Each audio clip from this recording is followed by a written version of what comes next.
कलाकाराचं दायित्व म्हणून आम्ही आमच्या कलेतून मिळालेल्या हिशातील काही रक्कम समाजासाठी खर्च करतो। लोकशाहीर नंदेशजी उमप लोकशाहीर विठ्ठल उमप फाउंडेशन मुंबई यांच्या वतीने शेगाव तालुक्यातील पूरग्रस्तांना मदतीचा हात देण्यात आला। शेवगाव तालुक्याच्या भातकुडगाव व गुंफा परिसरात परतीच्या पावसाने महापूर आला। नदी नाल्यांना पूर आल्याने गावातील घराघरात पाणी शिरले आणि गोरगरिबांचे संसार उद्ध्वस्त झाले। शेतकऱ्यांच्या पिकांचे प्रचंड नुकसान झाले असून अनेक कुटुंब बेघर झाली। लोकशाहीर नंदेश उमप यांनी स्वतः परिसराची पाहणी करून नागरिकांशी संवाद साधला। त्यानंतर विठ्ठल उमप फाउंडेशनच्या वतीने गोरगरिबांना किराणा मालाचे वाटप किट, महिलांना शाळा व लहान मुलांना कपड्यांचे वाटप करून सामाजिक बांधिलकी जपली। या प्रसंगी चंद्रभान फाटंगरे, राष्ट्रीय भारुडकर हमीदभाई सय्यद, शाहीर प्रसाद विभूते, राजेश वंजुळ, दीपक काळे, प्रदीप नाईकवाडी यांच्यासह ग्रामस्थ उपस्थित होते। गावाचे सरपंच सरस्वती अशोक वाघमोळे यांनी लोकशाहीर नंदेश उमप यांचा विशेष सन्मान केला। जय महाराष्ट्र। मी नंदेश वत्सल विठ्ठल उमप।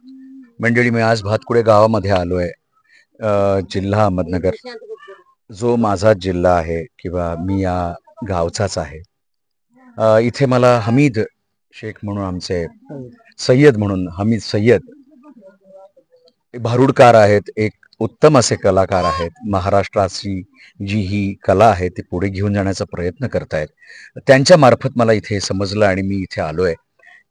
शेतकऱ्यांचं तर अतोनात नुकसान झालेलंच आहे, अनेक शेतकऱ्यांचं। मराठवाडा तर अगदी उद्ध्वस्त झालेला आहे। पण त्याचबरोबर या नगर जिल्ह्यात किंवा सांगली असेल किंवा त्या गावातले शेतकरी आहेतच, पण त्या गावातले अनेक असे घटक आहेत ज्यांचं हातावर पोट आहे।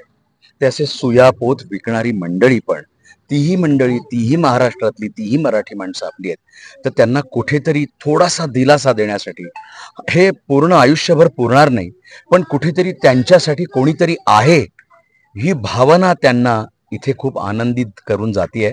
जरी त्यांच्या एका डोळ्यात अश्रू असलं तर एका डोळ्यातलं अश्रू पुसण्यासाठी आम्ही सगळी विठ्ठल उमप फाउंडेशनच्या वतीनं आम्ही सगळी मंडळी इथे जमलेलो आहोत आणि त्यांना धनधान्य एक किट आम्ही तिथं देण्याचा प्रयत्न केला। एक सहकार्याचा हात तिथे देतो आहोत। आम्ही काही फार मोठं काम करतो असं काही नाही, हे आमचं दायित्व आहे।